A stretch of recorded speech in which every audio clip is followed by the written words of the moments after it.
Motorsiklo nga muliko bisan wala pa sa junction box ang hinungdan sa disgrasya sa Cebu South Coastal Road sa Talisay City. Ani ang report ni Fe Maridumabo.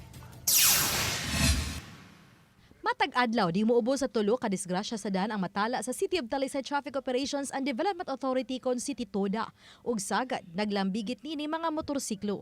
Uban sa mga disgrasya ang nahulikam, sama na lang niining motorsiklo nga gimaniho sa nakapula nga rider. Gikan siya sa Esquina Rabaya, apan wa pa gani kaabot sa junction box, niliko na pawala. Hinungdan nga maayong pagkabangga niya sa palabang pod nga motorsiklo nga gikan sa opposite direksyon. Parehong na nga tumba ang duha, lakip na ang angkas sa nakapuang rider. So, atong ipahinom ng pagbalik sa mga motorista, once nga naa ka sa intersection, unya ma-execute ka og left turn, kinahanglan ang safe nga lugar nga imuhang kalikuan kana gyung naa sa junction box kanang naa sa sentro sa junction box. Samtang diriyot gyud nga malatayan kining rider sa laing motorsiklo, kinsa na dumbulan ni ining sakyanan nga pa right turn.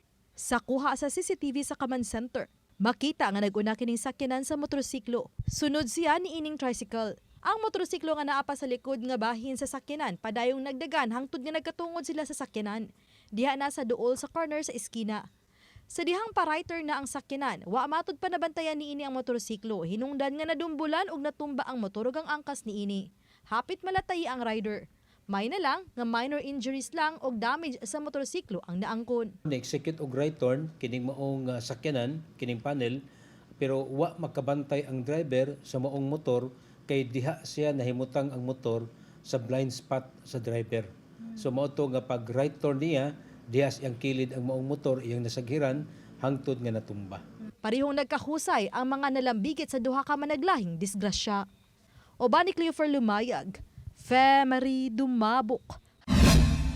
Balitang Bisdak.